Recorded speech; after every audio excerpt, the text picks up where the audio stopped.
اعوذ باللہ من الشیطان الرجیم بسم اللہ الرحمن الرحیم الحمد للہ الذی لا یبلغ مدحتہ القائلون ولا يحصي نعماءه العادون ولا يعطي حقه المجتهدون الذي ليس لصفته حد محدود ولا نعت موجود ولا وقت معدود ولا أجل ممدود فطر الخلائق بقدرته ونشر الرياح برحمته الصلاة والسلام على الرسول المسدد المصطفى العمجد المحمود الأحمد سيدنا ومولانا ومولى الكونين جد الحسن والحسين عاني أبا القاسم محمد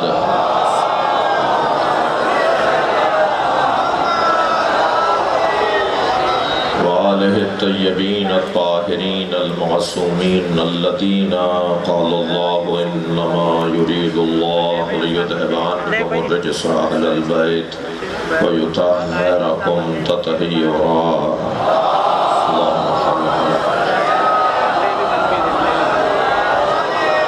ولعنة الله على أعدائهم أجمعين من يوم عداوتهم إلى قيام يوم الدين أما بعد قال الحكيم في القرآن الكريم بسم الله الرحمن الرحيم أم يحسدون الناس على ما آتاهم الله من فضله فقد آتينا على إبراهيم الكتاب والحكمة وآتيناهم ملكا عظيما صلوات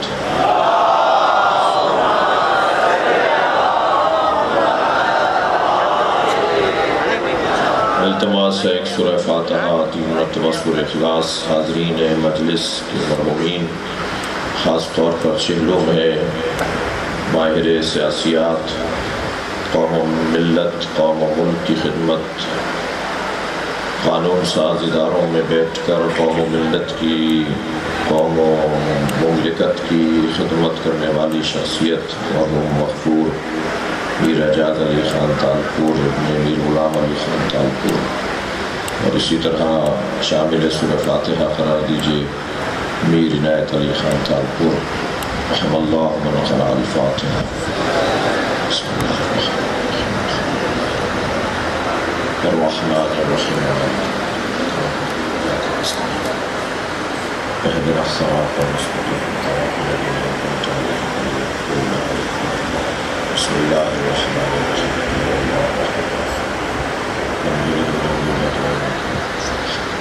بسم الله الرحمن الرحيم اللهم صل على محمد وعلى محمد مغفرت کے لیے صلوات پڑھیں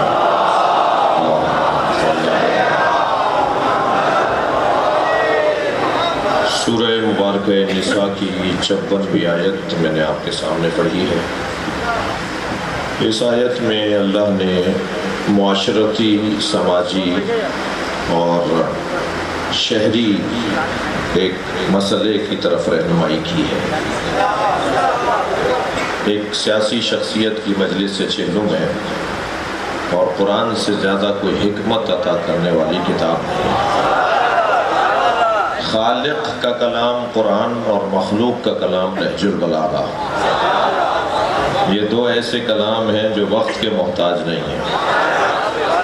جب قرآن اٹھا کر دیکھیں تو ایسا لگتا ہے جیسے اللہ بات کر رہا ہے، جب نہج البلاغہ کھولیں تو علی بولتا نظر آتا ہے۔ نہج البلاغہ قرآن کی عملی تفسیر کو کہا جاتا ہے۔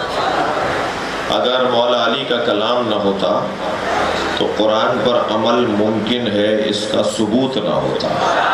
صلوات پڑھیں محمد و آل محمد۔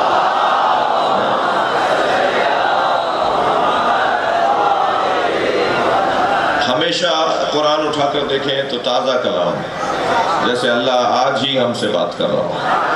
ہر آیت ایسی لگتی ہے جیسے آج نازل ہوئی ہو۔ مولا علی کا کلام دیکھیں تو ایسا لگتا ہے جیسے علی آج بات کر رہے ہیں۔ اس لیے کہ علی کا اللہ ازلی ہے اور اللہ کا علی ہمیشہ رہے گا۔ وہ وجہ اللہ و عین اللہ و ید اللہ و لسان اللہ و جنب اللہ و رجل اللہ،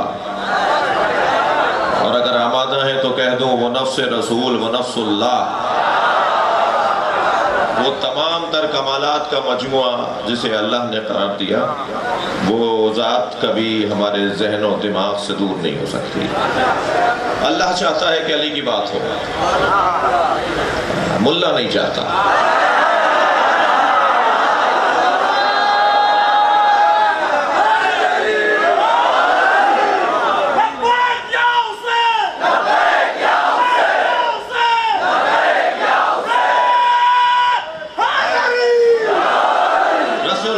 چاہتے ہیں کہ علی کی بات ہو، لہذا قرآن مجید میں 300 سے زیادہ اللہ نے آیتوں کو نازل کیا ہے، اور کوئی آیت ایسی نہیں ہے کہ جس میں یا علی کی بات نہ ہو یا دشمن علی کی بات نہ ہو۔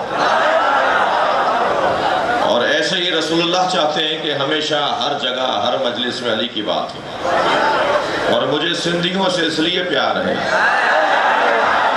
کہ دو سندھی جب آپس میں ملتے ہیں تو سلام کے بعد یا علی مدد بولتے ہیں، اپنی ملاقات کو علی کے ذکر سے زینت دے دیتے ہیں، مزین کر دیتے ہیں۔ تو لہذا بات تو مولا کی ہوگی، مگر شروع بات آغاز گفتگو کا اللہ کے کلام سے۔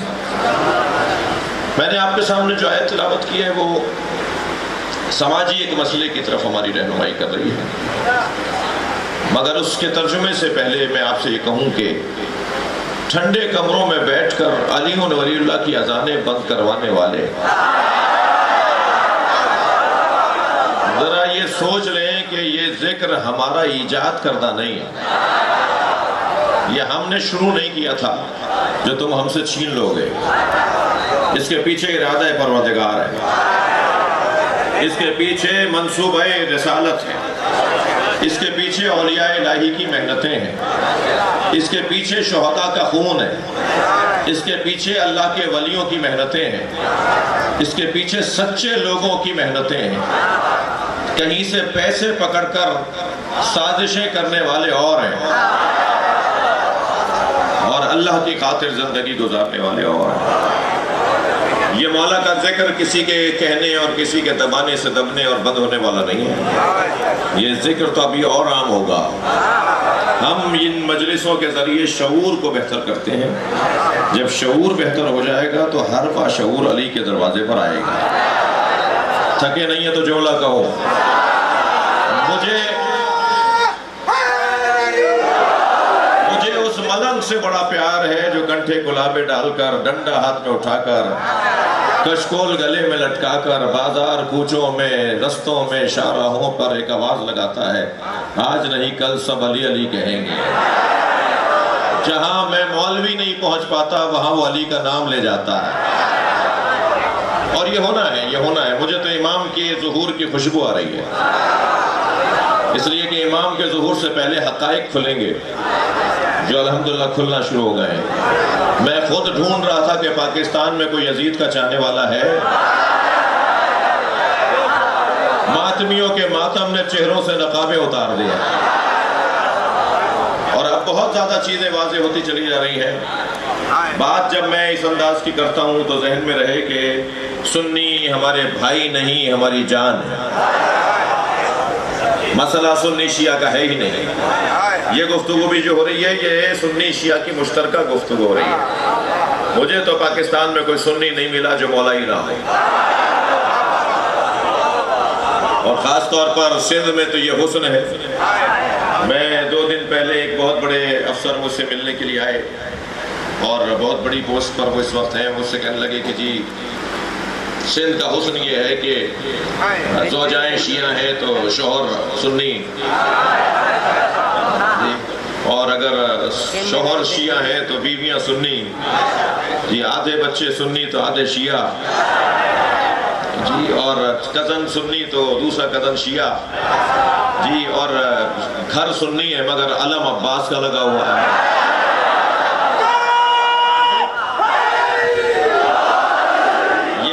جو ہے وہ سندھ میں ہے، یہ اور جگہوں پر ہمیں نظر نہیں آتا، اس لیے یہ زمین میٹھی زمین ہے، اس زمین کی خاک میں مٹھاس ہے۔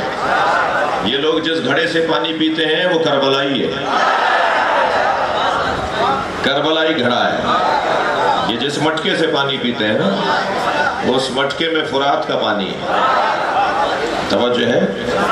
تو یہ حسن ہے اور اس حسن کو ہمیں محفوظ رکھنا ہے۔ لہذا کبھی بھی جب میں بات کروں گا ممبر پر تو میں سنی بھائیوں کو ذہن میں رکھتا ہوں، اور میں شرعی قسم کھا کے کہہ سکتا ہوں کہ جب مجھے کوئی سنی نظر آتا ہے مجھے اتنا ہی اس سے پیار ہے جتنا کسی شیعہ سے ہے، بلکہ بعض اوقات سنیوں سے مجھے زیادہ پیار ہے، اس لیے کہ بیماری سے نفرت نہیں کی جاتی، بیمار سے نفرت کی جاتی ہے۔ ہمیں بیماریاں ختم کرنی ہے نا، بیمار سے تو پیار کرنا ہے، اس سے جب آپ پیار کریں گے تو بیماری اور بیمار کا مفہوم بھی ذرا ذہن میں رہے۔ بات اتنی ہے میرے عزیزوں کہ دشمنی کے 4 سبب ہیں۔ معاشرے میں جب کسی سے کوئی دشمنی کرتا ہے تو اس کے 4 سبب ہیں۔ کسی کے ہاں ایک سبب ہے، کسی کے ہاں ان میں سے دوسرا ہے، کسی کے ہاں ان میں سے تیسرا ہے، کسی کے ہاں ان میں سے چوتھا ہے، مگر ان 4 میں سے باہر نہیں ہے بات، ابھی عرض کرنے جا رہا ہوں۔ 4 سبب ہوتے ہیں دشمنی کے۔ اچھا یہ بھی میرے جوان اپنے ذہن میں بٹھا لے کہ لوگ 3 طرح کے ہیں، یا وہ کہ جن کے سب دشمن ہیں، یا وہ کہ جن کے سب دوست ہیں، یا وہ کہ جن کے کچھ دشمن ہیں اور کچھ دوست ہیں۔ جن کے سب دشمن ہیں وہ کافر ہیں، اور جن کے سب دوست ہیں وہ منافق ہیں۔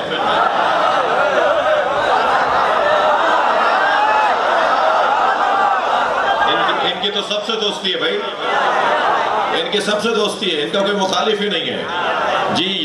یزید سے بھی مراسم، حسین سے بھی پیار،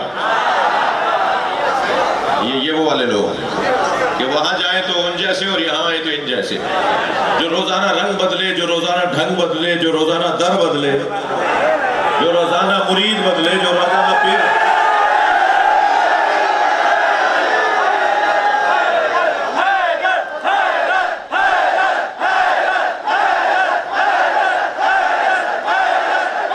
بلندتر صلوات پڑھیں گے محمد والے۔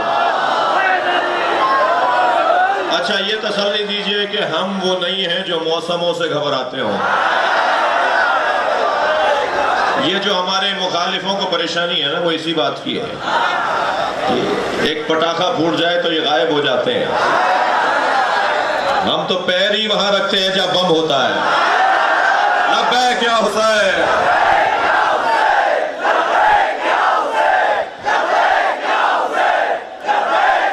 بلندتر صلوات محمد والے اللہ۔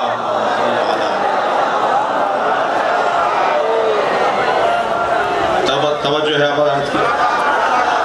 میرے بیان پہ کوئی فرق نہیں پڑے گا، بلکہ آپ کی جوانی میں زیادہ اضافہ ہوگا۔ محبت علی کے جوان، بات آگے بڑھے۔ جس کے سارے دشمن ہوں وہ کافر ہے، جس کے سارے دوست ہوں وہ منافق ہے جی۔ سب سے پیار ہے بھائی، سب سے محبت ہے، کوئی ان کا مخالف ہی نہیں ہے۔ میرے بعض جملے تکراری ہوتے ہیں اور میں جان بوجھ کے تکرار کرتا ہوں، مجھے پتا ہوتا ہے کہ میں حیدرآباد میں کہہ چکا ہوں اور 50% لوگ وہاں سن چکے ہیں، مگر یہ پیغام ہے جو بار بار کہنا ہے۔ مجھے وہ سنی بڑا اچھا لگتا ہے جو لاکھوں شیعوں میں ہاتھ باندھ کے نماز پڑھتا ہے، کربلا میں، مشہد میں، نجف میں، مولا حسین کے حرم میں 8، 10، 20، 50، 100، 200 ہمیں کہیں کہیں سنی بھی نظر آ رہے ہوتے ہیں، لاکھوں شیعوں میں چند سنی بھی نظر آ رہے ہوتے ہیں۔ مجھے وہ سنی بڑا اچھا لگتا ہے، 2 وجہ سے مجھے اچھا لگتا ہے۔ ایک وجہ تو یہ ہے کہ وہ ہاتھ باندھ کے لاکھوں شیعوں میں ہاتھ باندھ کے نماز پڑھ کر بتاتا ہے کہ جو دین میں نے سمجھا ہے اس پہ عمل کرنے کی جرت بھی رکھتا ہوں۔ دوسری وجہ مجھے جو سنی اچھا لگتا ہے، یہ سنی اچھا لگتا ہے جو شیعوں کی مسجد میں بھی ہاتھ باندھ کے نماز پڑھے، جو حرموں میں بھی جا کے لاکھوں شیعوں میں بھی ہاتھ باندھ کے نماز پڑھے۔ وہ دوسری وجہ مجھے اس لیے اچھا لگتا ہے وہ کہ وہ اپنے ہاتھ باندھ کر بتاتا ہے شیعوں سے ڈرنا نہیں ہے، مارتے نہیں ہیں۔ صلوات پڑھیں محمد وآلہ محمد۔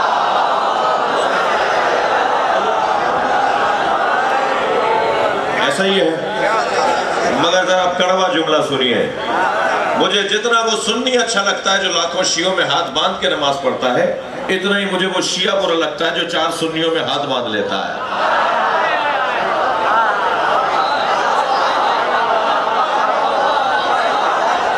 ہمارا زمیندار، ہمارا وڈیرا، ہمارا 17ویں گریڈ کا افسر، ہمارا وزیر، ہمارا سیکٹری فلاں وزارت کا جب چاہتا ہے ہاتھ باندھ لیتا ہے. تمہیں کیا پشیمانی ہے؟ نادم ہو؟ تمہیں شرمندگی ہے کہ علی کو مانتے ہو؟ سینہ چوڑا کر کے کہو علی والا ہوں.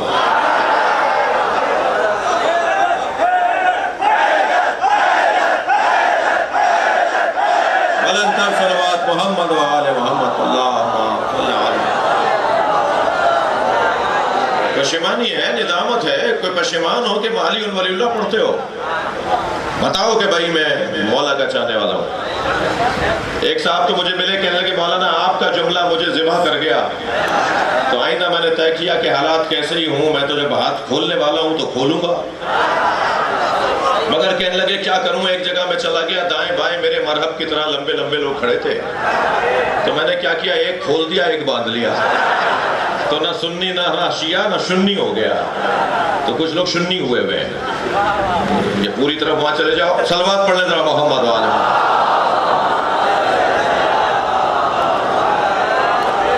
تھک تو نہیں رہے میری باتوں سے؟ بات آگے بڑھے. توجہ ہے.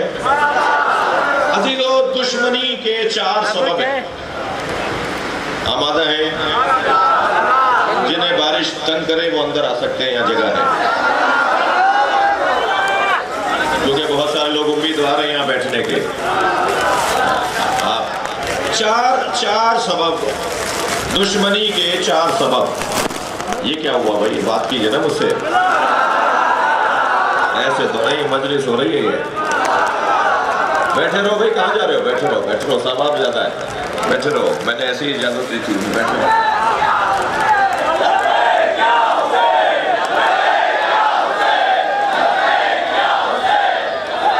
بلندتر صلوات پڑھیں گے محمد و آل. بیٹھے رہو. توجہ ہے. دشمنی کے توجہ بڑھائیں. دشمنی کے 4 سبب ہیں. سب سے پہلا سبب جہالت.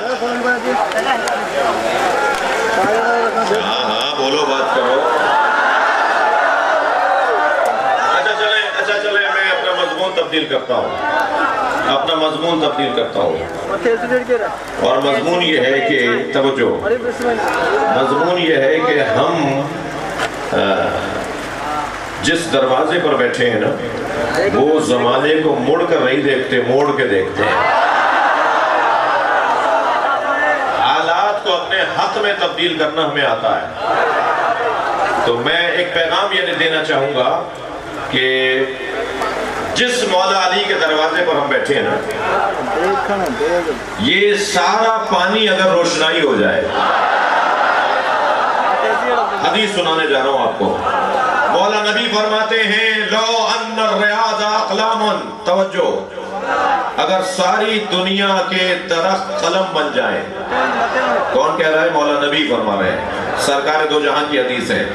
اگر ساری دنیا کے درخت قلم بن جائیں، والبحار مداد، اور سارے سمندر روشنائی بن جائیں، والجن حساب، اور جن گنتی کرنے بیٹھے، والانس کتاب، اور انسان لکھنے بیٹھے، ما احصو فضائل علی ابن ابی طالب، علی کے فضائل کو لکھ نہیں سکتے.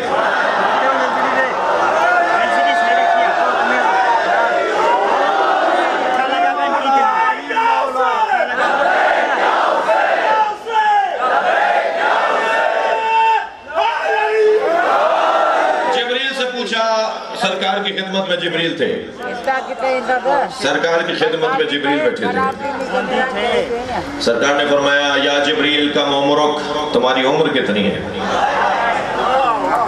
بیٹا تمہاری عمر کتنی ہے؟ 14 سال. تمہاری 5 سال 12 سال ہو سکتا ہے،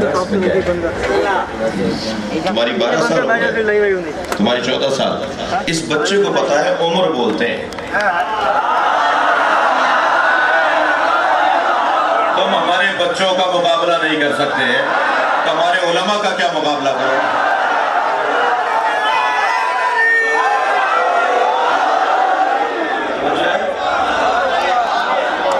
صلوات پڑھیں محمد و آل محمد.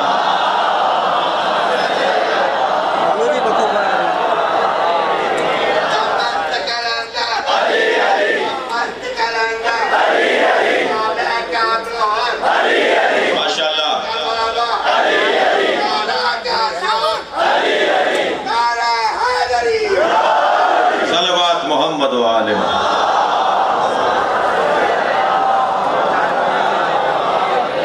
یا جبریل کم عمرک، اے جبریل تمہاری عمر کتنی ہے؟ فرمایا یا رسول اللہ نجم یطلع من السماء بعد 70,000 سنہ. یا رسول اللہ 70,000 سال کے بعد ایک ستارہ طلوع کرتا ہے. میں نے اسے 70,000 دفعہ دیکھا ہے. جبریل اپنی عمر بتا رہے ہیں. اچھا ابھی بھی یہ نہیں کہہ رہے کہ میں اس سے پہلے تھا یا نہیں. میں نے اسے 70,000 دفعہ دیکھا ہے. 70,000 سال کے بعد ایک ستارہ طلوع کرتا ہے. میں نے اسے 70,000 دفعہ دیکھا ہے. سرکار نے فرمایا آج دیکھو گے تو پہچان جاؤ گے. فرمایا یا رسول اللہ 70,000 دفعہ دیکھا ہے، فوراً دیکھ کے پہچانوں گا. فرمایا کچھ دیر صبر کرو، میں آج تمہیں وہ ستارہ دکھاتا ہوں. ابھی جبریل سرکار کی خدمت میں ہے کہ مولا علی آئے. جیسے ہی علی آتے نظر آئے مولا نبی نے فرمایا خذ الامامۃ عن جبہتک یا علی. یا علی اپنا امامہ اپنی پیشانی سے اوپر کرو. علی نے اپنا امامہ کچھ پیچھے کیا. جبریل کھڑے ہو گئے. ہاں بھئی یہ نجم الذی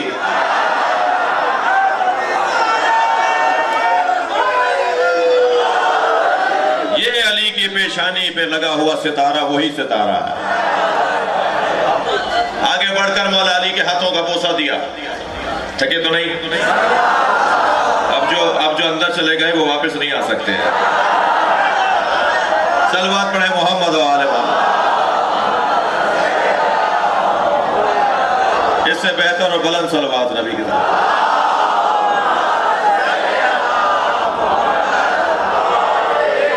آپ کی توجہات چنڈو محمد خان بہت عرصے بعد میر صاحب آنا ہوا ہے. میرے عزیز جناب روفی صاحب اور ہادی نقوی اور جناب صابر شاہ صاحب مرحوم کے بچے اور میر صاحبان حکم فرما. سرور بھائی بھی ہمارے غلام سرور یہ حکم دیتے رہتے ہیں، مگر میری توفیق نہیں تھی، بہت عرصے بعد حاضری ہوئی ہے. اور آپ کی توجہات مجھے آمادہ کر رہی ہیں کہ میں مجلس سجا کے پڑھوں. اتنی دور دور سے مومنین آئے ہوئے ہیں اور بڑے اہتمام سے اور نہ جانے کتنی دیر سے بیٹھے ہوئے ہیں، تو مجھے تو جلدی نہیں ہے.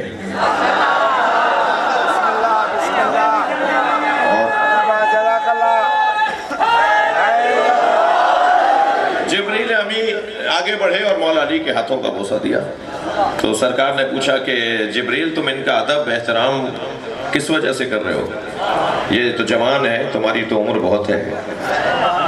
فرمان لگے یہ میرے استاد ہے. اب یہ سرکار سوال کر رہے ہیں اور جبریل جواب دے رہے ہیں تاکہ حدیث بن جائے اور آج یہاں بیان ہو جائے. ورنہ سرکار اس لیے نہیں پوچھ رہے کہ سرکار کو پتہ نہیں تھا، نبی کو پتہ تھا. آپ پوچھ رہے ہیں تاکہ حدیث بنے اور مجلس میں بیان ہو جائے. آج لوگ سن لیں، ایسی ہی مجلسوں میں سن لیں. سرکار نے پوچھا کہ یہ تمہارے استاد کیسے ہیں، تھکے تو نہیں ہیں؟ فرمایا یا رسول اللہ جب اللہ نے حینا خلقنی اللہ، جب اللہ نے مجھے خلق کیا تو جیسے ہی میرے وجود کے اندر روح ڈالی گئی تو آواز قدرت آئی من انتا وما انا، تم کون ہو اور میں کون ہوں؟ فتحیرت ان جوابے، تو جواب دینے میں متحیر ہو گیا، میں پریشان ہوا، میں متحیر ہوا کہ آخر جواب کیا دیا جائے. اللہ پوچھ رہا ہے تم کون ہو میں کون ہوں. تو یہی نور کی شکل میں آنے والا جوان تھا. اس نے مجھے کہا لا تحزن ولا ترہب، گھبراؤ نہیں، کہہ دو انتا رب جلیل وانا عبد اسمی جبرائیل، تو رب جلیل ہے اور میرا نام جبرائیل ہے۔ بھائی ٹنڈو آدم کے مجلسی مجمع سے ایک سوال کر رہا ہوں، اس روایت کے مطابق جبریل کا نام جبریل بھی علی نے رکھا ہے۔ کتنے بڑے وجود کے مرید ہو، ساری دنیا ایک طرف ہو جائے، ہماری گردنوں پہ چھریاں رکھ دی جائیں، ہمارے بدن کے ٹکڑے ٹکڑے کر دیے جائیں، ہمارے بدن کی بوٹی بوٹی علی علی کہے گی۔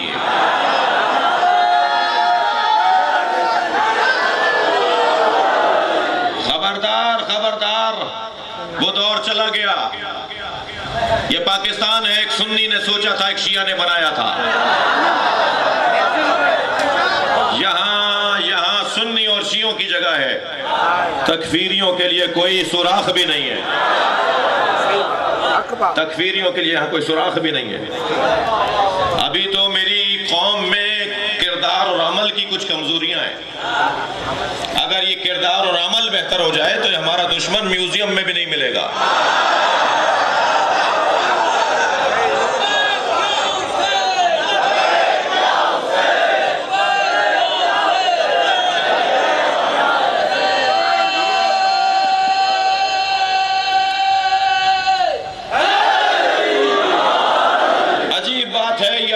سے خلیفت ہو بلا فاصل علی ولی اللہ بند کروانا چاہتے ہیں۔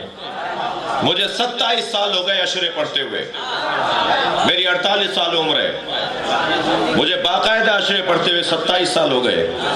کسی سال میرے مجلس کے اندر اتنے شیعہ نہیں ہوئے جتنا اس سال شیعہ ہو رہے ہیں۔ ابھی انہی دنوں میں کوئی مجلس ایسی شاید نہیں نکل رہی، روزانہ ہر مجلس کے اندر کسی نہ ایک مجلس کے بعد دوسری مجلس میں کوئی نہ کوئی آ کے کہتا ہے کہ میں دیوبندی خاندان کا ہوں، سب سمجھ گیا ہوں، مجھے کلمہ پڑھوا دیجئے۔ خاندانی لوگ، پرانے گھروں کے لوگ علی ولی اللہ اور خلیفتہ بلا فصل تک کلمہ پڑھ رہے ہیں۔ میں ایک سوال کروں اپنے مجمع کے توسط سے کسی اور کو، یہ کیسی منطق ہے علی دنیا میں چوتھے نمبر پر ہے اور آخرت میں پہلے نمبر پر؟ سارا عالم اسلام اس بات پہ متفق ہے کہ آخرت میں علی کا پہلا نمبر ہے۔ میرے مولا نبی فرماتے ہیں محشر میں جب میں آؤں گا، تھکے تو نہیں، محشر میں جب میں آؤں گا تو علی میرے آگے چلیں گے۔ ایک صحابی نے پوچھ لیا یا رسول اللہ آپ سے بڑا کوئی نہیں ہے، علی پھر آپ کے آگے کیسے چلیں گے؟ تو مولا نبی مسکرائے، فرمایا تم نے میری حدیث نہیں سنی؟ علی صاحب لوائی، علی میرا علمدار ہے، اور جب لشکر چلنے لگتا ہے تو علمدار آگے چلتا ہے۔ لواء الحمد لے کر علی چلے گا، وہ علم لے کر جسے قرآن میں اور جسے حدیث میں لواء الحمد کہا گیا ہے، وہ علم لے کر علی آگے چلے گا جس کا ایک پرچم مشرق میں جا رہا ہوگا، جس کا ایک پھریرا مغرب میں جا رہا ہوگا، اور اس کے سائے میں وہی چلیں گے جو میرے بعد میرے دین پہ رہے ہوں گے۔ اور پھر علی مولا، اللہ اکبر، باہر سے اگر نعرہ لگ رہا ہے تو زیادہ اچھا ہے۔ صلوات پڑھیں گے محمد و آل محمد۔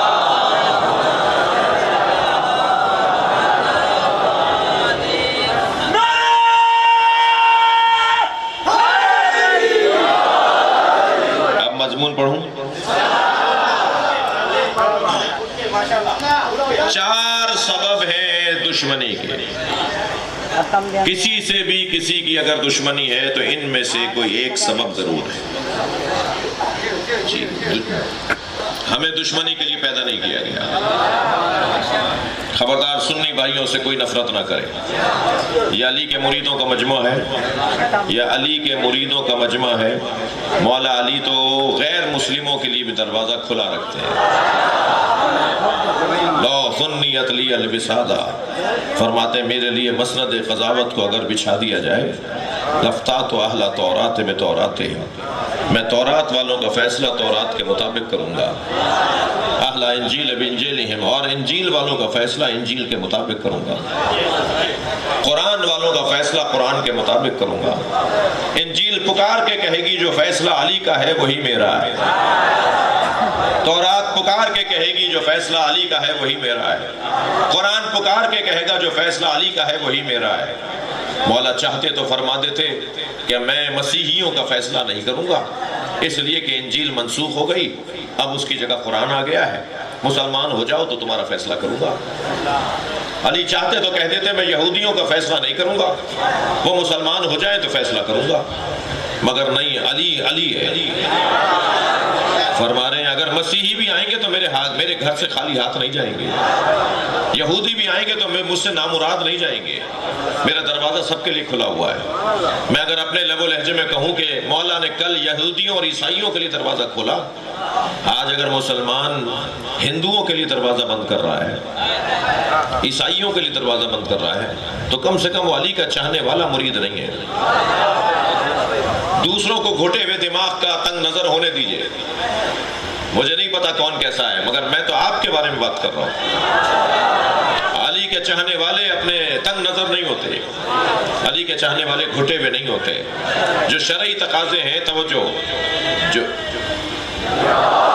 شرعی تقاضے ہیں ان کا خیال ضرور رہے، مگر نفرت کا نہیں کرنی۔ ہم معمولاً مجلسیں امام بارگاہوں میں کرتے ہیں، مسجدوں میں نہیں کرتے، اور ابھی بھی ہم صحن میں مجلس کر رہے ہیں۔ صحن کا حکم مسجد کا نہیں ہے، صحن کا حکم علیحدہ ہے، مسجد کا حکم علیحدہ ہے۔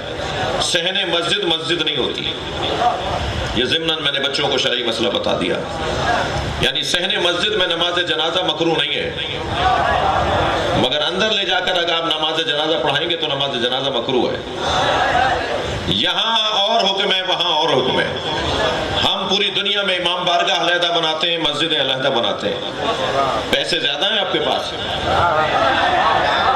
ہم امام بارگاہ علیحدہ اس لیے بناتے ہیں کہ کل قیامت میں اگر ہندوؤں نے، عیسائیوں نے، یہودیوں نے اللہ سے شکایت کی یا اللہ میں دین سمجھنے گیا تھا، میں قرآن سمجھنے گیا تھا، مسلمان تو مسجد میں آنے نہیں دیتا تھا، کوئی جواب نہیں دے سکے گا، آپ جواب دیں گے۔ آپ کہیں گے یا اللہ ہم نے مسجد کے ساتھ امام بارگاہ اور پیڑ اس لیے بنایا تھا، یہ حسین کا خیمہ ہے، ہر آنے والے حر کے لیے کھلا رہنا چاہیے۔ کسی پر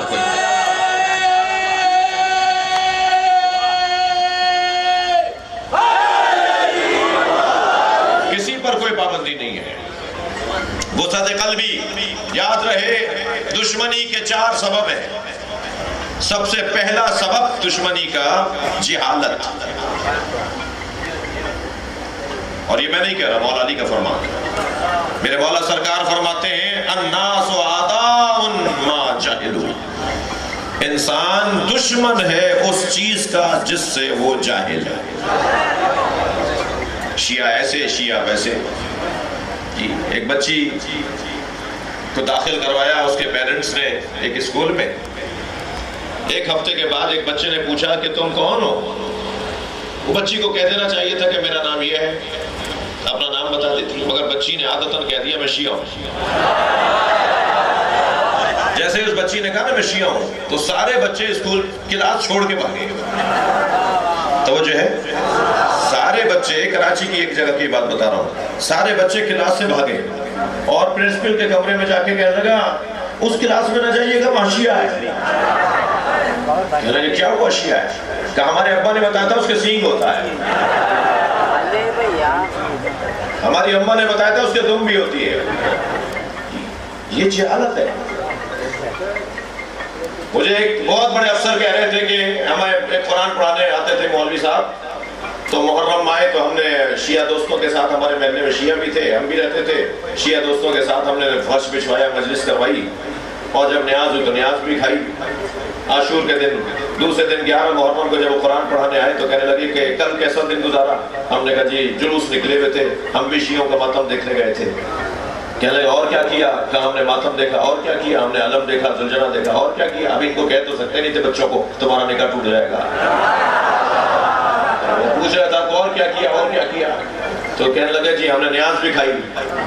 تو کہنے لگے تم نے نیاز کھائی؟ تو نہیں پتا، وہ چھوٹے چھوٹے بچوں کو ذبح کر کے ان کا خون ڈالتے ہیں نیاز کے اندر۔ تو وہ صاحب کہنے لگے مولانا میں آپ کو واقعی بتا رہا ہوں، یہ سن کے مجھے الٹی آئی اور میں وہاں سے اٹھ کر بھاگا اور میں نے الٹی کی۔ تو ہماری اماں نے ابا نے پوچھا کیا ہوا، اس کی طبیعت کیوں خراب ہوئی ہے، یہ کیوں اٹھ کے آ گیا مولانا کے پاس سے؟ تو پوچھا بیٹا کیا بات ہے؟ کہ مولانا نے یہ بتایا کہ کل تم نے نیاز کھائی ہے تو انہوں نے چھوٹے چھوٹے بچے ذبح کیے ہیں اور اس میں ان کا خون ڈالا ہے۔ تو وہ کہے مولانا کو جا کر کہا کہ آئندہ ہم نے آپ کو قرآن پڑھنے کے لیے بلایا تھا، نفرت پھیلانے کے لیے نہیں بلایا تھا۔ اور مولانا کا تو حساب کتاب بند ہو گیا، یہ دال پانی بند ہوا وہاں سے۔ ذرا صلوات پڑھیں محمد وعلیہ۔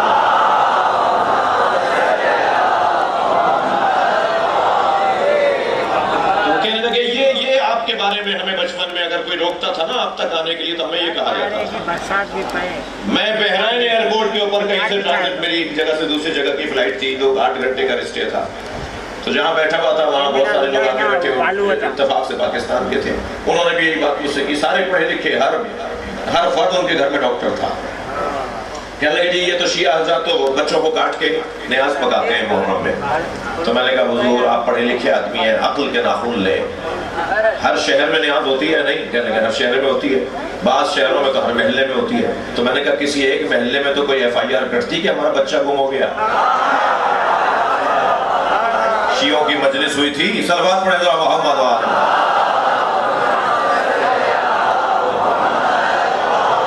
ایک اور صلوات محمد وعلیہ محمد۔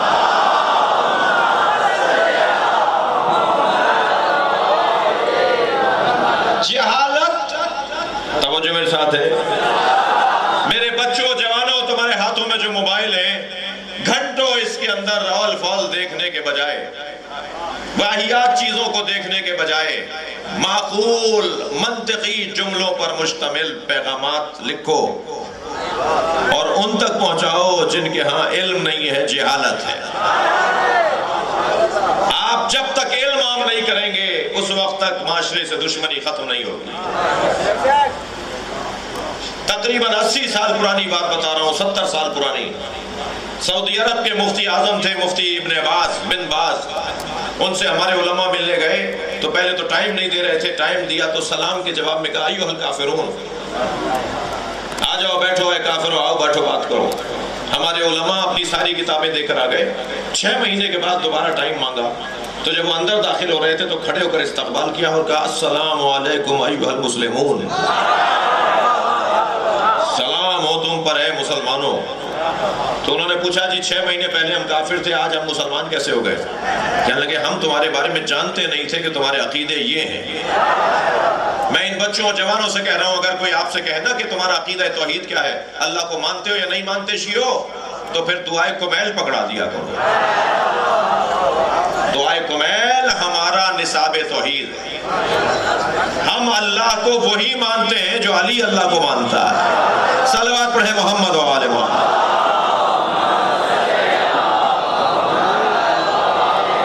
بات پہنچی میری؟ ایک سبب جہالت ہے دشمنی کا۔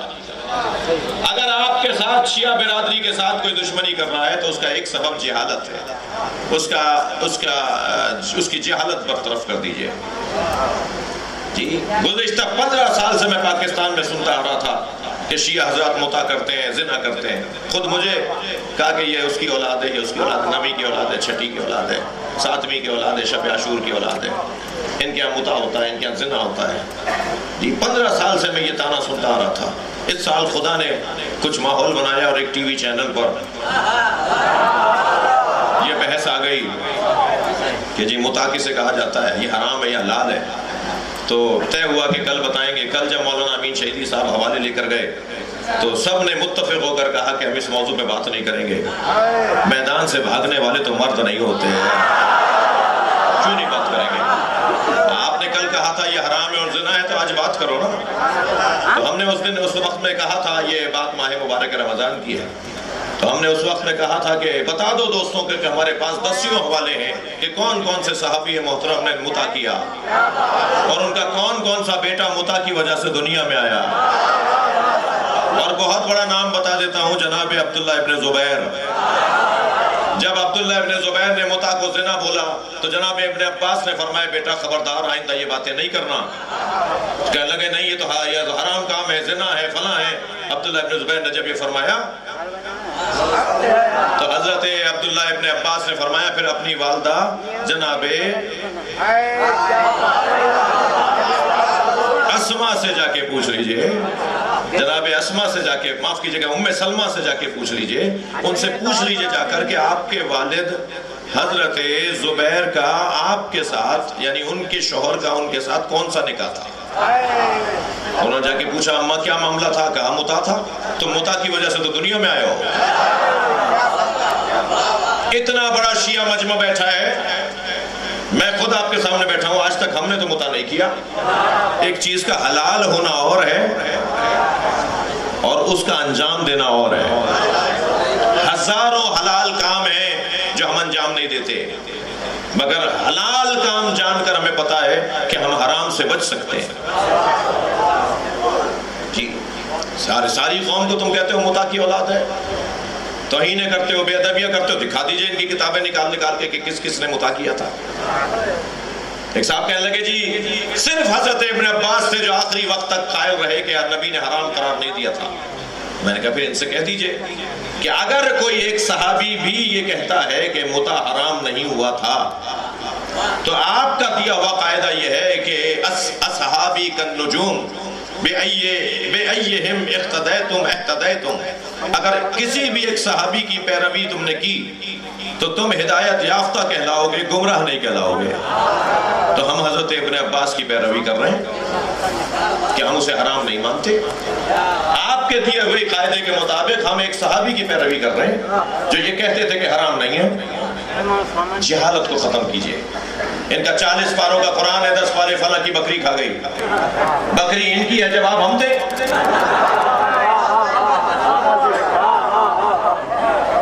کوئی 40 پاروں کا قرآن نہیں ہے. کسی بھی شیعہ کا دروازہ جا کے بجائیے اور اسے کہیے، جو بھی بچہ دروازے پر آئے اسے کہو بیٹا سیدھے جاؤ قرآن اٹھا کے لاؤ. اور وہ فوراً قرآن اٹھا کے لائے گا. کھول کے دیکھیے وہی قرآن ہے جو آپ کے گھر میں رکھا ہوا ہے. کوئی 40 پاروں کا قرآن نہیں ہے، وہی 30 پاروں کا قرآن ہے. ٹھیک ہے. ایک طویل فہرست ہے جہالت کی کہ جس کی بنیاد پر نفرتیں پھیلائی جاتی ہیں.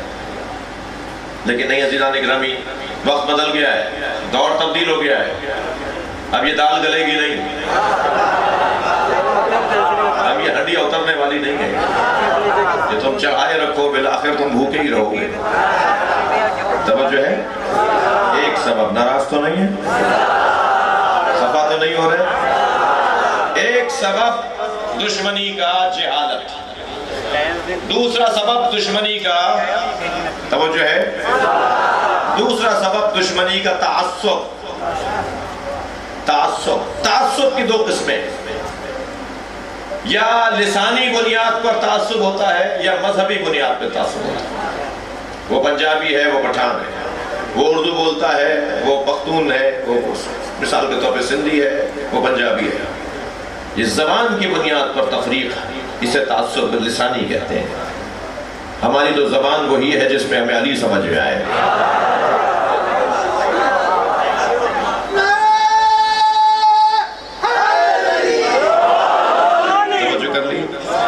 ایک سبب تعصب کا وہ لسانیات ہے اور لسانی مسائل ہیں. دوسرا سبب مذہبیت ہے. میں ایک نااہل شیعہ کو نوکری دے دوں یہ کہہ کر کہ یہ شیعہ ہے. ممکن ہے بعد میں مجھے کوئی کہے مولانا مولا علی کو ماننا بھی تو کوئی خود اہلیت ہے. تو بھائی پیش نماز تھوڑی رکھ رہا تھا اس کو، جی اس کے ہاتھ میں امانت تھوڑی سونپ رہا تھا. اسے تو فیکٹری کا مینیجر بنا رہا تھا. اب آپ کہہ رہے ہیں کہ فیکٹری کا مینیجر آپ بناتے تھے کیونکہ مولا علی کی محبت رکھتا ہے. نہیں بھائی، اسے لکھنا پڑھنا آتا، اس نے مینجمنٹ کا کوئی کورس کیا ہوا ہوتا. اگر وہ میرٹ پر نہیں ہے تو میں اسے کیسے رکھ لوں گا؟ اگر میں یہ کہہ کر کہ ایک شیعہ ہے بس جیسا بھی ہو میں اس کو فیکٹری اور اس کے حوالے کر دوں تو آپ نہیں کریں گے نا. ایسے ہی آپ برعکس بھی کیجئے کہ کیونکہ سنی ہے تو میں اسے رکھ لوں. یہ تعصب مذہبی ہے. مذہبی تعصب دشمنی کا سبب بنتا ہے. مذہبی تعصب. پچھلے سال، اس سال تو انہوں نے 4 سال پرانا ایک کلپ ڈھونڈ لیا نا میرا. پچھلے سال تو کوئی کلپ نہیں تھا. کہنے لگے فلاں کراچی تیرے باپ کا نہیں ہے. بات ہے بات ہے؟ اگر شیعہ کے کہنے پر سیکٹری تبدیل کیا جائے گا تو سنی کے کہنے پہ بھی یہ کوئی بات ہے؟ وفاقی کابینہ میں 25 وزیر ہیں، مثلاً اس کے اندر 23 سنی وزیر ہیں. آج تک کسی شیعہ نے نہیں کہا کہ سنی وزیر اتنے زیادہ کیوں ہیں. آج تک ہم نے مطالبہ نہیں کیا کہ آرمی چیف شیعہ کیوں نہیں ہوتا. آج تک ہم نے مطالبہ نہیں کیا کہ وزیر اعظم شیعہ کیوں نہیں ہوتا. آج تک ہم نے مطالبہ نہیں کیا کہ وزیر اعلیٰ شیعہ کیوں نہیں ہوتا. کوئی ایک شیعہ وزیر ہو جائے تو تمہیں پریشانی ہو جاتی ہے. یہ ہے تعصب. نہیں بھائی، میرٹ کی بات کرو، سنی شیعہ کی بات نہیں کرو. قابل اگر ہے تو شیعہ ہے تو بھی، سنی ہے تو بھی ہمیں تسلیم کرنا ہوگا. لائق اور فائق ہے تو سنی بھی ہمارا ہے، اور لائق اور فائق نہیں ہے تو شیعہ کو بھی ہم وہ کام نہیں دیں گے جو کام دینے کا ہے. اور اس بنیاد پر آپ یہ والی باتیں کر کے شیعوں کو بیدار کر رہے ہیں کہ کل کو شیعہ بھی یہ واضح اٹھانا شروع ہو جائیں کہ نہیں صاحب، وزیر اعلیٰ بھی اور گورنر بھی اور آرمی چیف بھی اب شیعہ ہونا چاہیے. تم ہمیں بیدار کر رہے ہو، بے وقوف ہو.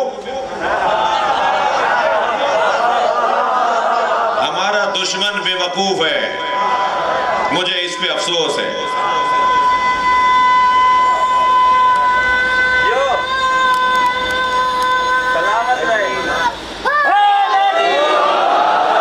ہمارا دشمن پاکستان میں بے وقوف ہے، مجھے اس پہ افسوس ہے.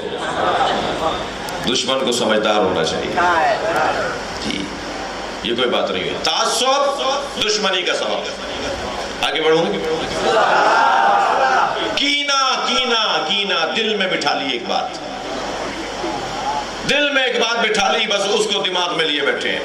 10 سال پہلے اس نے مجھے مثال کے طور پہ کہا تھا یہاں سے اٹھ کے وہاں بیٹھ جاؤ. میری کرسی مجھ سے چھین لی تھی. وہ 10 سال سے کرسی دماغ میں بیٹھی ہوئی ہے. جی انہیں کرسی کا کینسر ہے. بھائی میں تو اسی لہجے میں بات کرتا ہوں. اگر میری بات جا رہی ہے تو ہماری مہربانی. تو آپ نے دیکھا یہ کینہ دل میں ایک چیز بٹھا لینا. بھائی تم انسان ہو یا اونٹ ہو؟ اس لیے کہ اونٹ ہے کہ جو اپنے مالک کا کینہ اپنے دماغ میں بٹھاتا ہے.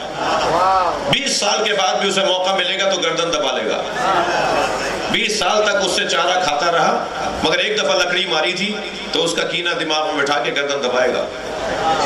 تو انسان ہو نا، دل میں کیوں بٹھائے ہوئے ہو برائیوں کو؟ پرانی بات ہو گئی، ختم ہو گئی بات. یہ کینہ ایک سبب ہے کہ جس سے دشمنیاں ہوتی ہیں. میں شیعہ بچوں سے، سنی بچوں سے، حاضرین سے کہوں گا خبردار یہ بیماریاں اپنے اندر نہ آنے دینا. اور چوتھا سبب عزیزو، دشمنی کا چوتھا سبب حسد. حسد، حسد کسے کہتے ہیں؟ اچھا، حسد اور رشک یہ دو علیحدہ علیحدہ چیزیں ہیں.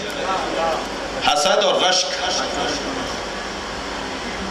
حسد اور رشک کے اندر فرق یہ ہے کہ رشک کسی کو باکمال دیکھ کر یہ شوق ایجاد ہو کہ میں بھی باکمال ہو جاؤں، اسے کہتے ہیں رشک. اور حسد کسے کہتے ہیں؟ حسد اسے کہتے ہیں کہ کسی کو باکمال دیکھ کر یہ احساس اجاگر ہو کہ میرے اندر تو یہ کمال نہیں ہے مگر اس میں بھی نہیں ہونا چاہیے.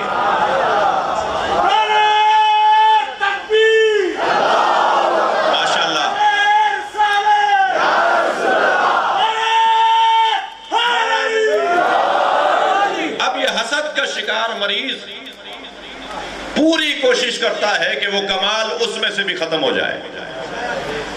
میرے پاس تو یہ کمال ہے نہیں، اب حسین اللہ نے بنایا ہے فلاں کو.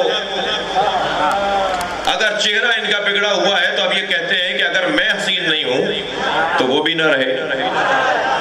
تو تیزاب کی بوتل ہاتھ میں لیے پھرتے ہیں کہ کسی طرح ان کے چہرے پہ میں کوئی ایسڈ ڈال دوں، کوئی تیزاب ڈال دوں اور انہیں بھی بدصورت بنا دوں. یہ حاسد ہے، یہ اپنے آپ کو برباد کر رہا ہے. بھائی خبردار، حسد کی بیماری تمہارے محسود کو کوئی نقصان پہنچائے یا نہ پہنچائے، تمہارا خون ضرور جلا رہی ہے. جی ایک جوان کو میں نے دیکھا کچھ دن پہلے، بڑی اچھی صحت تھی، پھر ذرا ڈھیلا ڈھیلا نظر آیا. تو میں نے کہا بھائی کیا بات ہے، کسی سے حسد تو نہیں کر رہے ہو؟ کہہ لیں وہ میں جسے چاہتا ہوں اسے کوئی اور چاہ رہا ہے. ذرا صلوات پڑھ لیں محمد و آل محمد. اس سے بہتر صلوات پڑھ لیں محمد و آل محمد.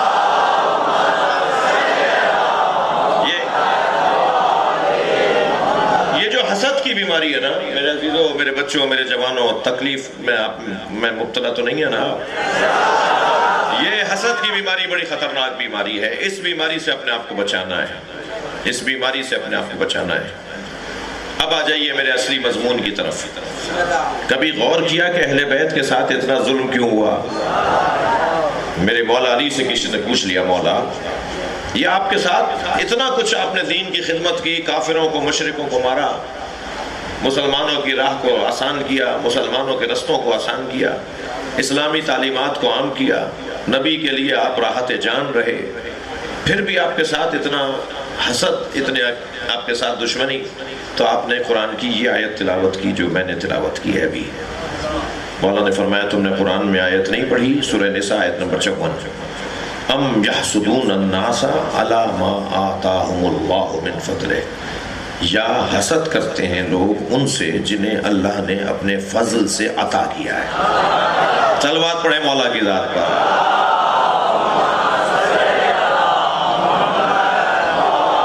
یا حسد کرتے ہیں لوگ ان سے جنہیں اللہ نے اپنے فضل سے عطا کیا ہے. جنہیں اللہ نے اپنے فضل سے عطا کیا ہے. آیت کا لہجہ دیکھیں گے تو آپ کو لطف آئے گا. جب تک مجھے لطف نہیں آئے گا آپ کو بھی نہیں آئے گا. اس لیے مجھے جلدی نہیں ہے، میں سمجھ کے سمجھانا چاہ رہا ہوں. ام یحسدون الناس علی ما آتاہم اللہ من فضلہ. یا حسد کرتے ہیں کچھ لوگ ان لوگوں سے کہ جنہیں اللہ نے اپنے فضل سے عطا کیا ہے. اللہ نے عطا کیا ہے، جل یہ رہے. فقد آتینا، اب یہاں پر لہجہ بدلا. پہلے کیا؟ اللہ نے اپنے فضل سے عطا کیا. اب آیت کا لہجہ بدلا. فقد آتینا، ہم نے عطا کیا ہے. جی پہلے کہا اللہ نے عطا کیا ہے، اب اللہ خود سامنے آ گیا. صلوات پڑھیں محمد و آل محمد.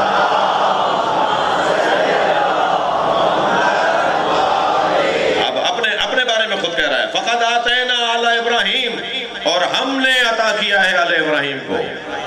یہ جو ہم نے نا ہے نا، آتینا، ہم کہہ کے جب اللہ بات کرتا ہے تو اس میں تحدی ہے، اس میں چیلنج ہے، اس میں مقابلے کی بات ہے. کسی میں دم ہے تو آؤ. ہم نے عطا کیا ہے، چھین کے دکھاؤ. ہم نے آل ابراہیم کو، ہم نے ابو طالب کی اولاد کو دیا ہے، ہم نے آل رسول کو دیا ہے، ہم نے نبی کے گھرانے کو دیا ہے. کوئی چھین کے دکھائے. تم ہاتھوں میں رسی بھی باندھ لو گے تو چھین نہیں سکو گے. ہم نے عطا کیا ہے. عزیزو اگر آمادہ ہے تو ایک جملہ کہہ دوں. اہل بیت کے دشمنوں کو جتنا اللہ نے ذلیل کیا ہے نا، میں اور آپ سوچ بھی نہیں سکتے. قرآن میں اللہ نے اہل بیت کے دشمنوں کو کتنا ذلیل کیا ہے. ایک آیت سنا دوں.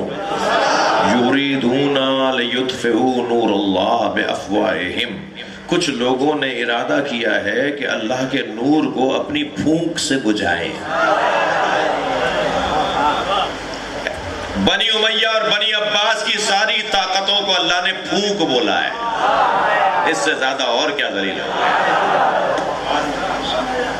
اہل بیت کے دشمنوں کی ساری توانائی کو اللہ پھونک بول رہا ہے. پھونک. اور کیا اس سے زیادہ کم کیا جائے گا؟ واللہ متم نورہ. اور جان لیں کہ اللہ اپنے نور کو روشن رکھے گا چاہے کافروں اور مشرکوں کو برا لگ رہا ہو. توجہ ہے؟ بس چاہے کافروں اور مشرکوں کو برا لگ رہا ہو، اللہ اپنے نور کو روشن رکھے گا. توجہ. میرے مولا فرماتے ہیں کہ یہ آیت جو تم نے پڑھی، ام یحسدون الناس علی ما آتاہم اللہ من فضلہ.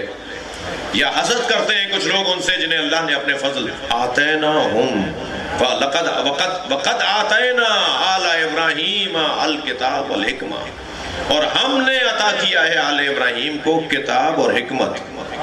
قرآن ہم نے دیا ہے، کتاب ہم نے دی ہے، حکمت یعنی نبوت ہم نے دی ہے. وَمُلْكًا عَظِيمًا. اور ہم نے امامت ہم نے دی ہے. ہم نے آل ابراہیم کو کتاب دی ہے، حکمت دی ہے اور ملک عظیم عطا کیا ہے. توجہ. یہ ملک عظیم کیا ہے؟ یہ ملک عظیم امامت ہے. امامت کسی کرسی کی محتاج نہیں ہے، امامت کسی ممبر کی محتاج نہیں ہے۔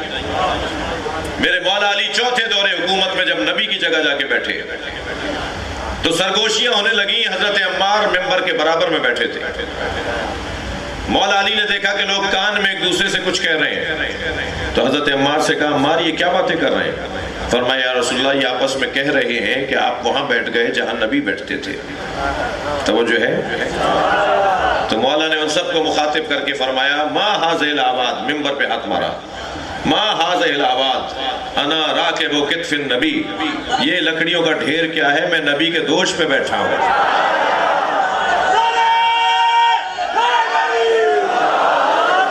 توجہ کر لی؟ ہم نے آل ابراہیم کو ملک عظیم عطا کیا ہے، توجہ ہے؟ ہم نے آل ابراہیم کو ملک عظیم کیا ہے؟ امامت۔ اور امامت اس منصب کو کہتے ہیں جو کسی کرسی کا محتاج نہیں ہے، امامت کسی کرسی کی محتاج نہیں ہے، اور امامت کے لیے کسی بارڈر کی ضرورت نہیں ہے، امامت کے لیے کسی پاسپورٹ کی ضرورت نہیں ہے، ویزا لگے گا تو وہاں جائیں گے تو امام ہمیں ملے گا۔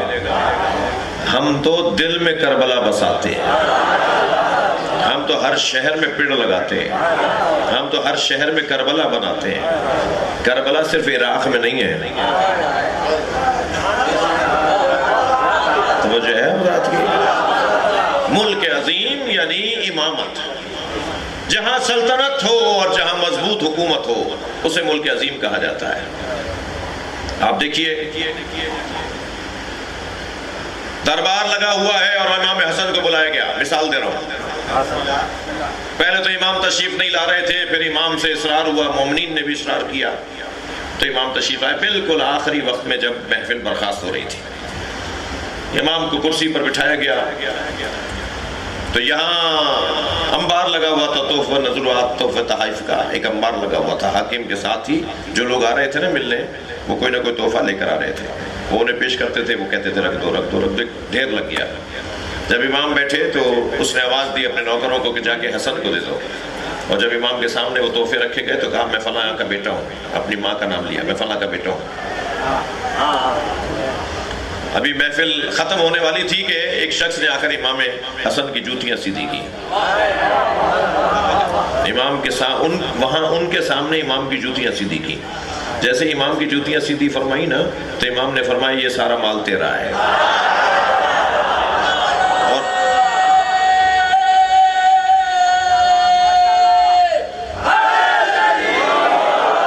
اور ادھر دیکھ کر کہا انا ابن زہرا، میں زہرا کا بیٹا ہوں، میں زہرا کی اولاد ہوں۔ اٹھ کے جانے لگے تو آواز دی کہ کچھ کہیے، کوئی خطاب فرمائیے، کچھ تو کہیے۔ امام نے فرمایا مجھے رہنے دو، اصرار بڑا کچھ کہیے تو امام نے خطبہ ارشاد فرمایا۔ اس خطبے کو تو پورا نہیں پڑھوں گا، وہ ایک خمسے اور عشرے کا مضمون ہے، مگر ملک عظیم اپنے بچوں کو سمجھانا چاہ رہا ہوں کہ ملک عظیم یعنی امامت کا کیا مطلب ہے۔ ایک عنوان ملک عظیم کا جو آپ کی خدمت میں عرض کر رہا ہوں۔ امام نے خطبہ ارشاد فرماتے ہوئے آخری جملوں میں فرمایا لو شئت لجعلت عراق شاما وشام عراقا وامرأۃ رجلا ورجلا امرأة، اگر میں چاہوں تو عراق کو شام بنا دوں، شام کو عراق بنا دوں۔ جی توجہ، جغرافیہ بدلنے کی بات کر رہے ہیں امام، مشرق اور مغرب کا نقشہ بدل دیں گے۔ یہ امام فرما رہے ہیں لو شئت لجعلت عراق شاما وشام عراقا، میں چاہوں تو عراق کو شام اور شام کو عراق بنا دوں۔ امرأۃ رجلا ورجلا اماما، امرأة، میں چاہوں تو مرد کو عورت بنا دوں، عورت کو مرد بنا دو۔ تو ایک شخص کھڑا ہو گیا، کہنے لگا فمو کا صغیر و کلامو کا کبیر، آپ کا دہن چھوٹا ہے اور باتیں بڑی کر رہے ہیں، کون مقدور ہے اس بات پر کہ عراق کو شام کرتے اور شام کو عراق اور مرد کو عورت بنا دے؟ فنظر الیہ، امام نے اس کی طرف دیکھا، فرمایا اما تستحین تجلسین فی الرجال، شرم نہیں آتی مردوں میں بیٹھی ہے؟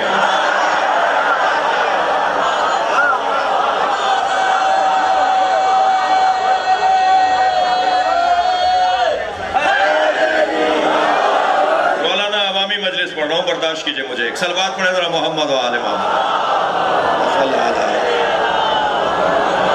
اور یہ مسلم، یہ روایت صحیح روایت ہے، یہ ذاکروں والی نہیں ہے۔ صلوات پڑھیں گے محمد و آل محمد۔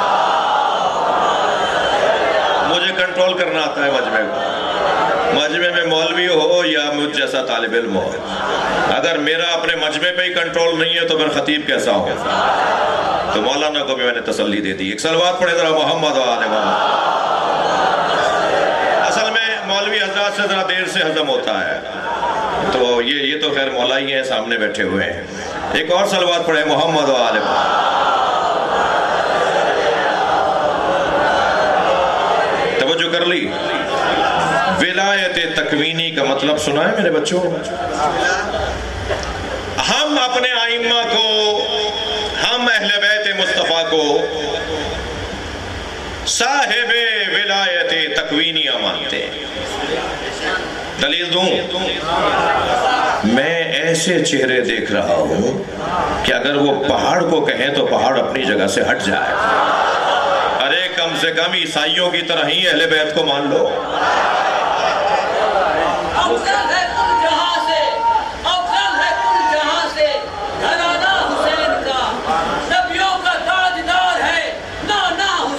سبحان اللہ، بس ایک پل کی تھی، بس حکومت یزید کی، ارے صدیاں حسین کی ہے۔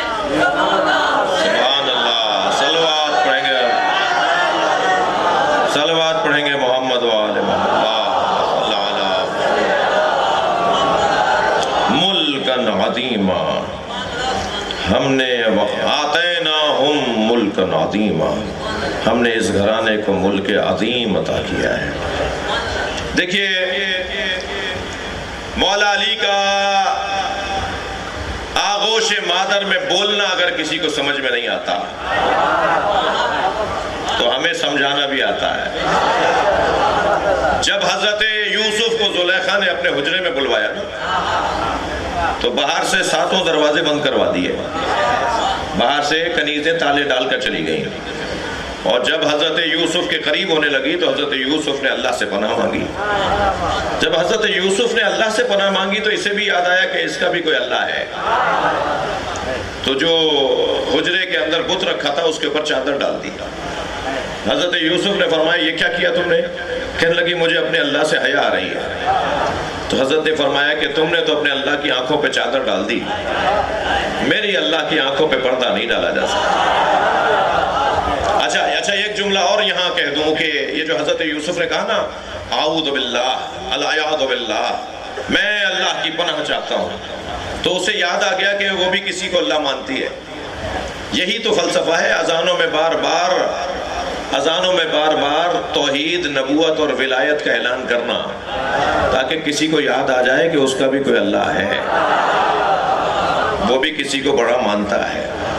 اور پھر ایک مرتبہ حضرت یوسف دروازے کی طرف چلے، اور جیسے ہی دروازے کے قریب پڑھے تو دوسری طرف سے تالا پڑا ہوا تو تالا ٹوٹ گیا، دروازہ کھل گیا۔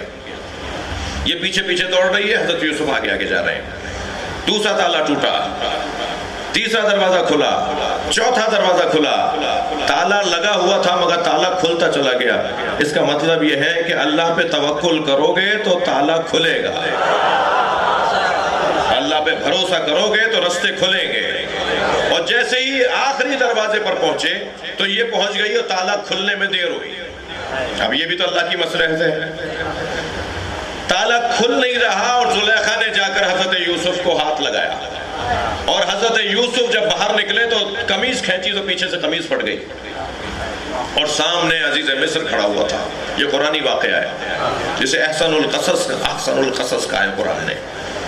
تو عزیز مصر جس کی یہ زوجہ ہے وہ کھڑا ہے سامنے، بادشاہ ہے، وزیر اعظم ہے، اور یہ وہ ہیں کہ جنہیں عزیز مصر نے اور زلیخا نے پالا ہے۔ تو ایک مرتبہ وہ کہنے لگا یہ کیا ہو رہا تھا؟ تو آپ دیکھیے زلیخا نے کیسے بیان بدلا، خبردار، عورتیں جہاں ضرورت ہے وہاں مصیبت بھی ہے۔ توجہ ہے؟ سب سے زیادہ تمہیں صحیح لگا ہے۔ ایک صلوات پڑھیں محمد و آل محمد۔ تو کہنے لگی توجہ بڑھاؤ، توجہ چاہوں گا، کہنے لگی کہ یہ میرے حجرے میں حملہ کرنے آیا تھا، جبکہ قصہ الٹا تھا۔ اب جیسے ہی اس نے یہ کہا تو حضرت یوسف سے عزیز مصر نے کہا کہ یوسف یہ کیا کہہ رہی ہے؟ یوسف فرمانے لگے میرا گواہ تو صرف اللہ ہے، اللہ پہ کام چھوڑو پھر دیکھو رستے کیسے بنتے ہیں۔ کوشش کر کے اللہ پہ کام چھوڑ دینے کو توکل کہا جاتا ہے۔ کہا میرا گواہ تو اللہ ہے۔ اب حضرت یوسف کے پاس کوئی گواہ نہیں ہے، فوراً وحی آئی کہہ دو کہ اگر کوئی نابالغ شیرخوار دودھ پیتا بچہ گواہی دے تو مان لو گے؟ حضرت یوسف نے بول دیا، وحی آئی ہے، بول دیا کہ اگر کوئی دودھ پیتا بچہ گواہی دے گا تو مانو گے؟ سب کہنے لگے یہ کیا باتیں کر رہے ہو کہ بچہ بولے گا؟ بچہ تو بولتا نہیں ہے، دودھ پیتا بچہ بولے گا کیسے، گواہی کیا دے گا؟ سب تیار ہو گئے کہ ہاں مان لیں گے۔ ابھی حضرت یوسف نے ان سے اقرار لیا تو جو شور مچا ہوا تھا نا محل میں، تو عورتیں اور کنیزیں نکل کے باہر آ رہی تھی، تو 2 کمروں کے بعد زلیخا کی بہن آئی ہوئی تھی، وہ ٹھہری ہوئی تھی، اس کا دودھ پیتا ہوا بچہ اس کی گود میں تھا۔ اپنے بچے کو گود میں اٹھا کر دوڑی کہ دیکھوں ماجرا کیا ہے، اور قریب آ کے کھڑی ہو گئی، سننے لگی باتیں کیا ہو رہی ہیں۔ تو وہ دودھ پیتا بچہ بولا اِنَّا قَمِيصَهُ قُدْ مِنْ قُبَلْ، صلوات پڑھے محمد وآلِ محمد۔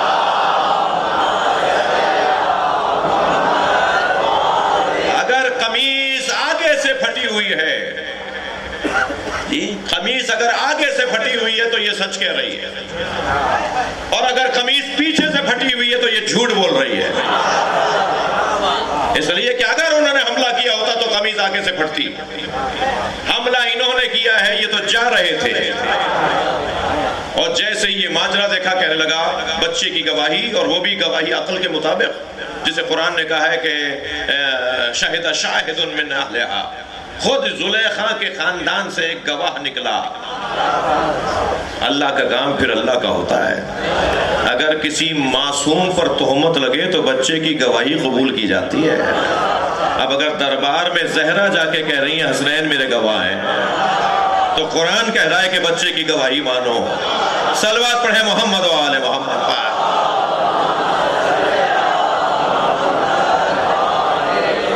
عزیزان گرامی، بحث یہ تھی کہ ملک عظیم کے جو حامل ہیں اللہ ان کی حفاظت کرنا جانتا ہے۔ ملک عظیم کے حاملوں کو اللہ نے عظمتیں عطا کی ہیں، کوئی ان کی عظمت کو چھین نہیں سکتا۔ یہ وہ صاحب عظمت ہیں کہ کٹ جائے سر تب بھی نیزے کی انی پہ قرآن پڑھتا ہے۔ یہ خود ولایت تکوینی کا ایک منظر ہے، کٹا ہوا سر قرآن پڑھ رہا ہے۔ اور جناب زینب نے جب آواز لگائی تھی اسکت خاموش، تو عرفہ کا کہنا یہ ہے کہ جس اونٹ نے، جس گھوڑے نے جہاں پیر اٹھایا تھا وہیں رک گیا۔ کسی جانور کے گلے میں گھنٹی بج رہی تھی تو وہ وہیں جا کے رک گئی جہاں بی بی کی آواز آئی تھی۔ جس نے جو پیر اٹھایا ہوا تھا اس کا پیر فضا میں معلق ہو گیا، گویا زینب قیامت لا رہی تھی۔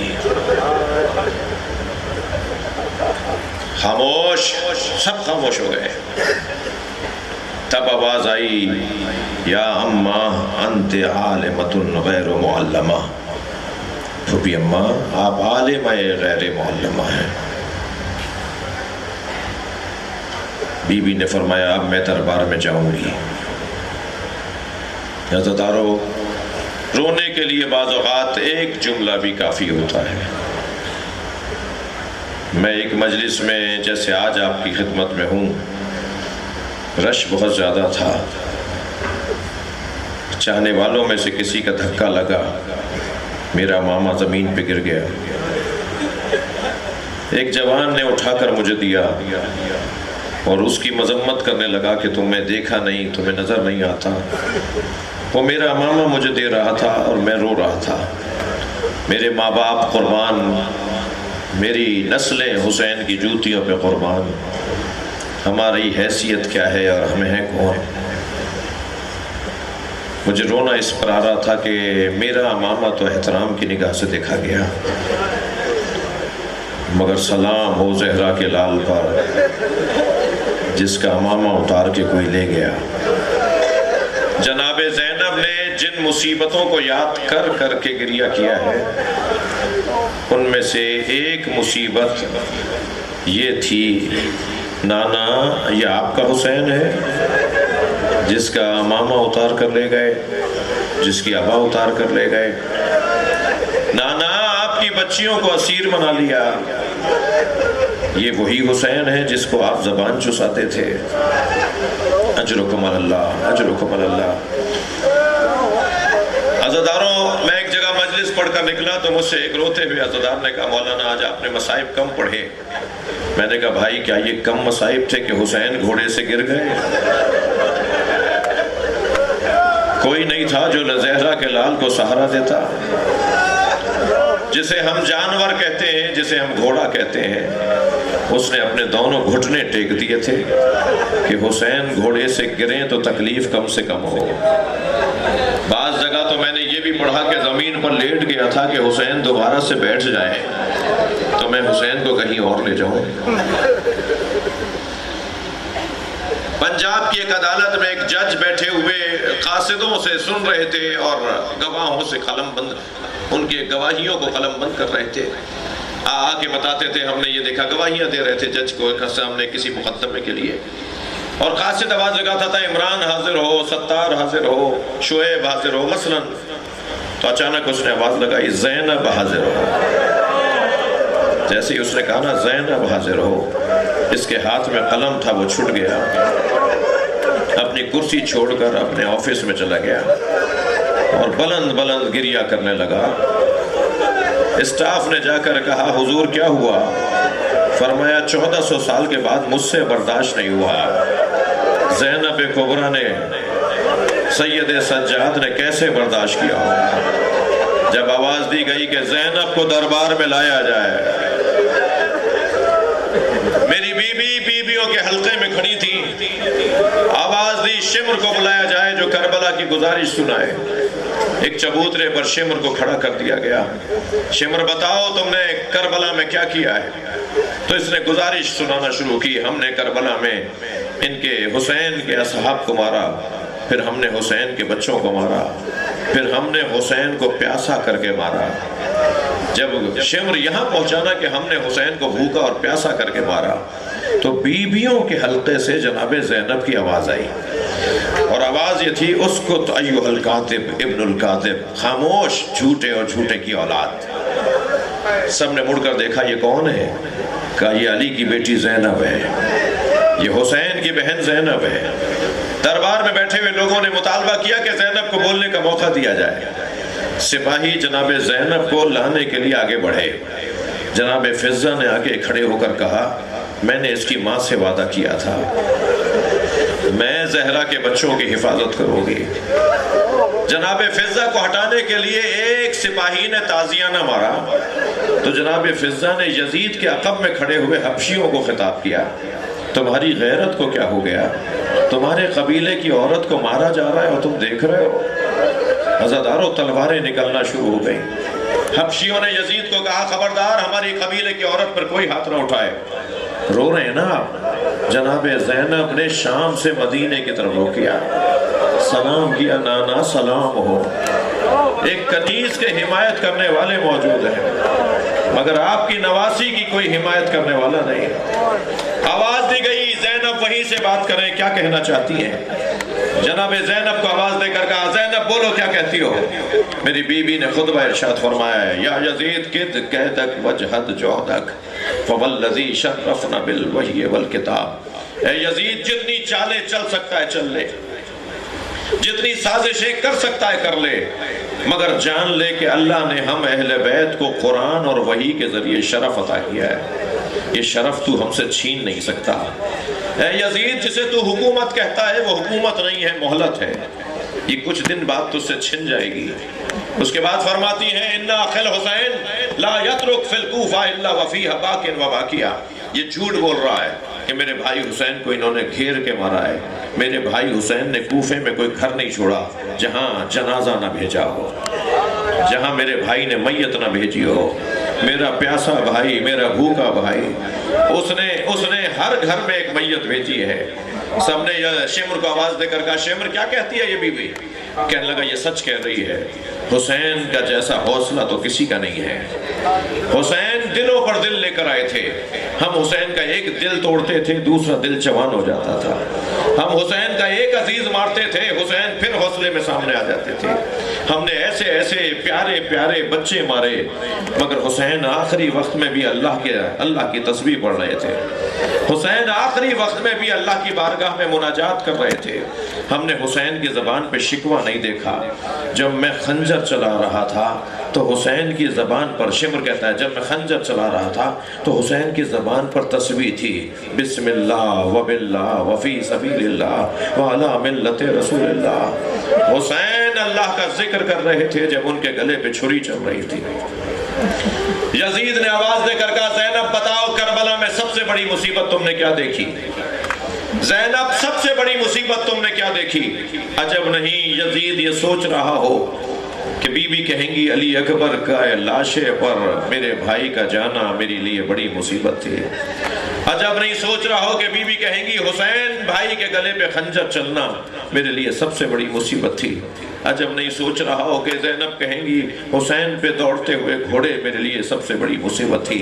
سنیں گے عزیزانو جب اس نے کہا نا زینب سب سے بڑی مصیبت کیا تھی تو جناب زینب کی بابا کے لہجے میں آواز آئی زینب پر سب سے بڑی مصیبت یہ ہے کہ تجھ جیسے سے بات کر رہی ہے. اجرکم اللہ اجرکم اللہ. آپ کی آوازیں بلند ہیں. اللہ کسی غم میں نہ رلائے سوائے غم اہل بیت میں. ہمیں رونے اور رلانے والوں میں قرار دے. یہ زینب کی سب سے بڑی مصیبت ہے کہ کہاں زینب کبریٰ کہاں یزید سے محو کلام. عزادارو چہلم کی مجلس ہے میر تالپور مرحوم کے چہلم کی مجلس ہے اور آج 21 صفر ہے. کل ہم نے امام حسین کا چہلم منایا ہے. ہم اپنے عزیزوں کا چہلم حسین کے چہلم سے پہلے نہیں کرتے. شاید اسی لیے دوسرے دن چہلم رکھا ہے. شام سے قافلہ رہا ہو رہا ہے اور یہ جو شام سے قافلہ رہا ہوا ہے یہ کربلا جائے گا اور پھر کربلا سے مدینہ جائے گا. مگر رونے والوں 2 سبب لکھے ہیں کہ یہ قافلہ رہا کیوں ہو گیا. یزید نے بیویوں کو آزادی کیوں دے دی. ایک سبب تو سکینہ کا جنازہ ہے. وہ ننھی سی بچی کا جنازہ.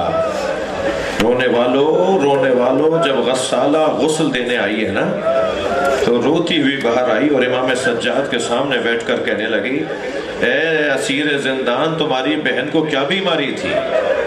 میری بیوی کے لیے کہتی ہے تمہاری بہن کو کیا بیماری تھی. امام نے فرمایا میری بہن کو کوئی بیماری نہیں تھی. کہ میں نے جب کرتا علیحدہ کیا تو بدن پہ نیلے نیلے نشان ہیں. امام کی آنکھوں میں آنسو آ گئے. یہ تازیانوں کے نشان ہیں. اس بچی نے کہاں تک ظلم برداشت کرنا تھا. میں تو بس ایک جملہ کہوں گا اس باب میں جناب سکینہ نے خود کو قربان کر دیا تاکہ سارا خاندان مدینے چلا جائے اور خود زندان شام میں آج تک اسیر ہیں. آیت اللہ علامہ ذیشان حیدر جوادی فرماتے ہیں جلتے ہوئے خیموں سے امام سجاد کا لانا کتنا مشکل تھا. اس سے زیادہ مشکل تھا قبر سکینہ سے جناب رباب کو اٹھانا. بی بی رباب کو لے کر آتے تھے بی بی پھر چلی جاتی تھی. جناب زینب نے فرمایا بھابی قافلہ تیار ہو گیا ہے تو نحیف سی آواز میں فرمایا زینب میرا مدینے میں کون ہے. میرا والی کربلا میں رہ گیا. میری بچی اکیلی ہے. جب بھی لینے جاتے تھے تو بی بی ایسے نظر آتی تھی جیسے کوئی ماں اپنے بچے کو گلے سے لگائے ہو. اجر و کمل اللہ. اور جب لے کر آئے ہیں اور محمل میں بٹھایا ہے تو شام کی عورتوں نے آواز دی الوداع یا زینب الوداع یا زینب. تو جناب زینب نے محمل کا پردہ ہٹایا اور شام کی عورتوں سے کہا مجھ پہ ایک احسان کرو گی. ساری عورتوں نے کہا بی بی حکم کرے گی. فرمایا سکینہ کی قبروں کا اکیلا نہ چھوڑنا. عزادارو آج بھی اللہ کرے آپ جناب سکینہ کی زیارت کو جائیں. آج بھی شام کے دیہات کی عورتیں آئیں آپ جائیں اور جا کے جالی سے قبر کو ضرور دیکھیے گا. آج بھی شام کے دیہات کی عورتیں کھلونے لا کے ڈالتی ہیں اور ایک نوحہ پڑھتی ہیں تمہاری پھوپھی سے وعدہ کیا تھا ہم تمہاری قبر پر آتے رہیں گے. اجر و کمل اللہ. اجر و کمل اللہ. اجر و کمل اللہ. ایک سبب بیویوں کی رہائی کا جناب سکینہ کی شہادت ہے اور ایک اور سبب ہے امام زندان کے دروازے پر بیٹھے ہیں ایک شکاری ہرنی کا شکار کر کے آیا ہے. جیسے ہی امام کے سامنے سے ہرنی کو ہرن کو لے کے گزرانا تو اس جانور نے امام کی طرف مڑ کے دیکھا اور اپنی بے زبانی میں کچھ کہا. امام سجاد نے آواز لگائی شکاری کو رکو رکو. اس نے توجہ کی امام کی طرف, کہنے لگا آپ مجھ سے کچھ کہنا چاہتے ہیں؟ امام نے فرمایا اس کے 2 بچے ہیں وہ بھوکے ہیں, یہ مجھ سے فریاد کر رہی ہے کہ آپ میری ضمانت لے لیں, میں جنگل میں بچوں کو دودھ پلا کر واپس آ جاؤں گے. کہنے لگا آپ کے تو اپنے ہاتھوں میں ہتھکڑیاں ہیں, آپ کے تو پیروں میں بیڑیاں پڑی ہوئی ہیں اور آپ جانوروں کی بولی سمجھتے ہیں. امام نے فرمایا میں ضمانت لیتا ہوں یہ واپس آ جائے گی. رونے والوں یہ گفتگو جناب رباب بھی تو سن رہی ہوں گی, جن کا دودھ پیتا بچہ کربلا میں مار دیا. کہنے لگا میں آزمانے کے لیے چھوڑ دیتا ہوں. کبھی ایسا ہوتا ہے کہ کوئی ہرنی کا جانور کی ضمانت لے؟ اس نے ہرن کا رسی چھوڑ دی, ہرن دوڑتا ہوا, یہ جانور دوڑتی ہوئی جنگل میں چلی گئی. کچھ دیر کے بعد یہ واپس آئی, پہلے امام کے پیروں کا بوسہ دیا, پھر گردن لٹکا کے شکاری کے سامنے کھڑی ہو گئی. امام نے فرمایا اس کی گردن میں رسی ڈال دے اور اپنے ساتھ لے جا, ہم نے نہیں کہا تھا یہ واپس آئے گی؟ پیروں میں گر گیا, آپ ہیں کون؟ امام نے فرمایا میں حجت خدا ہوں, میں علی زین العابدین ہوں.